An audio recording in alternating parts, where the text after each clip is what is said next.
Hi friends, welcome back for DElEd class है। तो आज की जो वीडियो है सो हमारा जो सीटेट के प्रीवियस ईयर क्वेश्चन में सीडीपी में जो हमारा चैप्टर है उपलब्धियों का मूल्यांकन और प्रश्नों के निर्माण के ऊपर पूछे जाने वाले जितने भी प्रीवियस ईयर क्वेश्चन हैं वो सारे क्वेश्चन हम आज इसमें देखने वाले हैं। तो चलिए चलते हैं, देखते हैं जो है किस प्रकार के क्वेश्चन आते हैं इसमें। तो पहला क्वेश्चन है हमारा 20 नंबर है। एक शिक्षक प्रश्न पत्र बनाने के बाद यह जांच करता है कि क्या प्रश्न परीक्षण के विशिष्ट उद्देश्यों की परीक्षा ले रहे हैं। वह मुख्य रूप से प्रश्न पत्र की के डैश के बारे में चिंतित हैं। ए वैधता, दूसरा संपूर्ण विश्व वस्तु को शामिल करने, तीसरा प्रश्नों के प्रकार, चौथा विश्वसनीयता। तो एक शिक्षक प्रश्न पत्र बनाने के बाद यह जांच करता है कि क्या प्रश्न परीक्षण के विशिष्ट उद्देश्यों की परीक्षा ले रहे हैं। तो ये जो है जो शिक्षक जांच करता है कि जो है सो विशिष्ट उद्देश्य की परीक्षा ले रहा है। तो यह मुख्य रूप से प्रश्न पत्र जो है सो डैश के बारे में चिंतन करते हैं। तो इसका जो राइट आंसर हो जाएगा ना, ये आपका हो जाएगा चौथा, लास्ट आंसर, विश्वसनीयता के बारे में। उसके बाद हमारा 21 नंबर क्वेश्चन है। जो सेकंड क्वेश्चन है हमारा, निम्नलिखित में से कौन सा एक अन्य विकल्पों से संबंध नहीं है। ये सीटेट फरवरी 2014 में पूछा गया है। पहला, प्रश्नोत्तर सत्रों को संगठित करना। दूसरा, किसी विषय पर विद्यार्थियों की प्रतिक्रिया को लेना। तीसरा, प्रश्नोत्तरी परिचालित करना। चौथा, स्व आकलन के कौशल को प्रतिमानित करना। तो संबंध नहीं है, कौन सा एक अन्य विकल्पों से जो है संबंध नहीं रखता है। तो ये जो होगा लास्ट होगा, स्व आकलन के कौशल को प्रतिमानित करना। उसके बाद हमारा जो है 22 नंबर क्वेश्चन है, निम्नलिखित में से कौन सा प्रश्न अपने विशिष्ट क्षेत्र से ठीक तरह से मिला हुआ है। विशिष्ट क्षेत्र से जो है ठीक तरह से मिला हुआ है। ए, क्या आप अपने विद्यार्थियों को उनकी मूल्यांकन गणित की उपलब्धि के आधार पर वर्गीकृत कर सकते हैं। दूसरा, पिछली रात दूरदर्शन पर दिखाए गए सृजनशील क्रिकेट मैच में निर्णायक क्षण कौन सा था। तीसरा, जड़ी बूटियों के प्रयोग द्वारा जो है चिंतन हुआ यहाँ पे। चिकन अनुप्रयोग पकाने हेतु कोई नई पाक विधि लिखिए। जड़ी बूटियों के प्रयोग द्वारा चिकन अनुप्रयोग पकाने हेतु कोई नई पाक विधि लिखिए। अच्छा। चौथा, निर्धारित कीजिए कि दिए गए माप को विश्लेषण में से कौन सा मापक आपको उत्तम परिणामों को पाने में सर्वाधिक प्रभावित कर सकता है।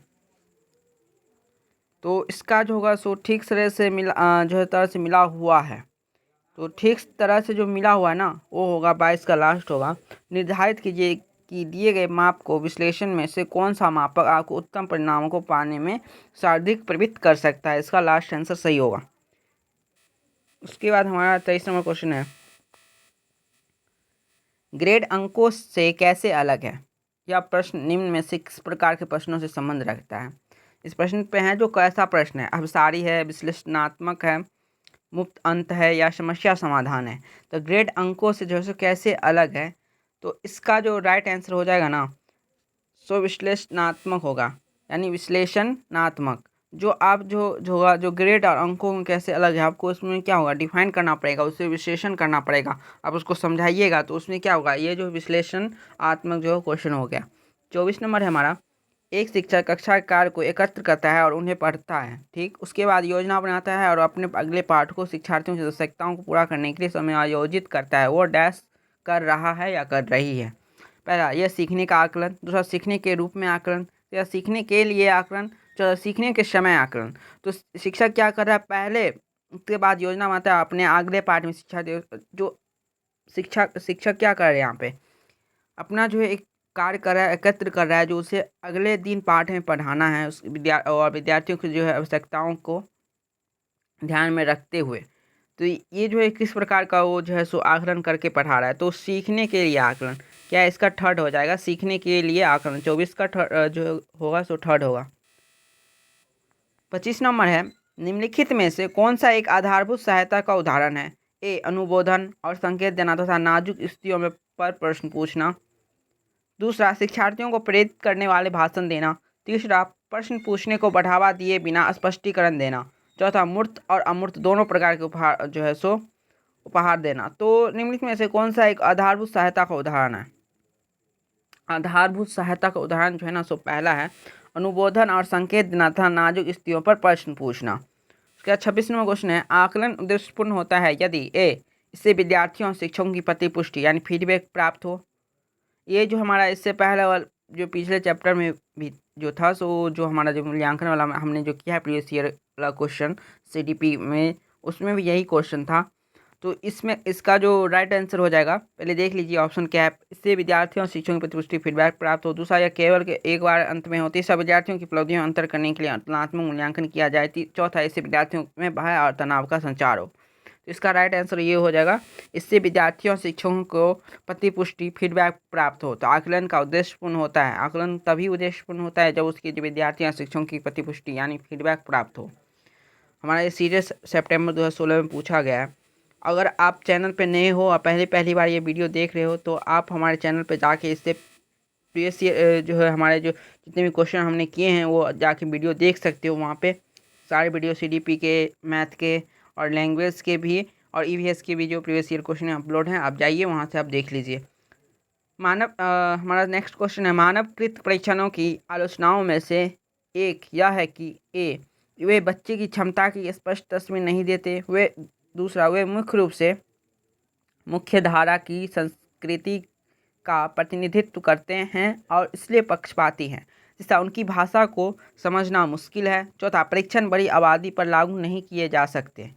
तो मानवकृत परीक्षणों की आलोचनाओं में से यह एक है कि क्या है आलोचना, इसमें से क्या है, तो ये दूसरा है कि वे मुख्य रूप से मुख्य धारा की संस्कृति का प्रतिनिधित्व करते हैं और इसलिए पक्षपाती हैं। तो मानवकृत परीक्षणों का आलोचना में से एक ये है, 200 नंबर। उसके बाद हमारा नेक्स्ट क्वेश्चन है 28 नंबर है, शिक्षक सीखने के लिए मूल्यांकन और सीखने के मूल्यांकन दोनों का उपयोग कर सकते हैं। ठीक, पहला, बच्चों की प्रगति की निगरानी करने और उनके सीखने के अंतराल को भरने के लिए उचित लक्ष्य निर्धारित करने में। दूसरा, बच्चे की प्रगति और उपलब्धि स्तर को जानने में। तीसरा, बच्चे की सीखने की आवश्यकताओं को जानने में और तदनुसार शिक्षण रणनीति का चयन करने में। चौथा, आवधिक अंतरालों पर बच्चे के प्रदर्शन का आकलन करने और उसके प्रदर्शन को प्रमाणित करने में। तो सीखने के जो है के लिए मूल्यांकन और सीखने के मूल्यांकन दोनों का प्रयोग कर सकते हैं। इसका जो राइट आंसर हो जाएगा ना, ये हो जाएगा आपका, बच्चों की प्रगति और उपलब्धि स्तर को जानने में शिक्षक जो है सीखने के लिए मूल्यांकन और सीखने के मूल्यांकन दोनों का उपयोग कर सकते हैं प्रगति और उपलब्धि के स्तर को जानने में। ठीक, उसके बाद हमारा 29 नंबर क्वेश्चन है जो है, आकलन का प्राथमिक उद्देश्य क्या होना चाहिए। यानी आकलन का जो होगा ना, सो प्राथमिक उद्देश्य क्या होना चाहिए। पहला, विद्यार्थियों के लिए श्रेणी निश्चित करना, ये तो बिल्कुल गलत है। आपको कोई विद्यार्थी को बांटना ही नहीं है कोई श्रेणी में, कुछ उसका अलग अलग नहीं करना है। दूसरा, संबंधित अवधारणाओं के बारे में बच्चों की स्पष्टता तथा भ्रांतियों को समझना, हाँ ये सही हो सकता है। पहले और देख लेते हैं नीचे। थर्ड नंबर है, विद्यार्थियों के प्राप्तांकों के आधार पर उनको नामांकित करना, ये भी गलत है। चौथा, रिपोर्ट कार्ड में उत्तीर्ण और अनुत्तीर्ण अंकित करना, ये भी नहीं है। प्राथमिक उद्देश्य इसका ये है, संबंधित अवधारणाओं के बारे में बच्चों की स्पष्टता तथा भ्रांतियों को समझना, ये सेकंड इसका राइट आंसर है। उसके बाद 30 नंबर है आपके कथन वाले क्वेश्चन है। कथन ए, कक्षा में मूल्यांकन के लिए शिक्षकों को विविध विधियों का प्रयोग करना चाहिए। ठीक, कारण और एक शिक्षक में बच्चे की सफलता और असफलता का केवल पेपर पेंसिल परीक्षा के द्वारा सही और पूर्ण रूप से निर्धारित नहीं किया जा सकता। तो ये दोनों जो है सो सही है। कक्षा मूल्यांकन के लिए शिक्षकों को विभिन्न विधियों का प्रयोग करना चाहिए। ठीक, और जो है एक कक्षा में केवल बच्चों की सफलता और असफलता केवल पेपर और पेंसिल परीक्षा द्वारा ही सही और पूर्ण रूप से निर्धारित नहीं किया जा सकता, ये भी सही है। तो ए और आर क्या है, दोनों सही है और एक ही सही व्याख्या कर रहा है। तो ये हमारा जो आज का जो वीडियो है सो इतना तक था। हमने जो है 30 जनवरी 2022 तक जितने भी इसके चैप्टर के ऊपर पूछे जाने वाले जितने भी क्वेश्चन थे, हमने सारे क्वेश्चन देख लिए हैं।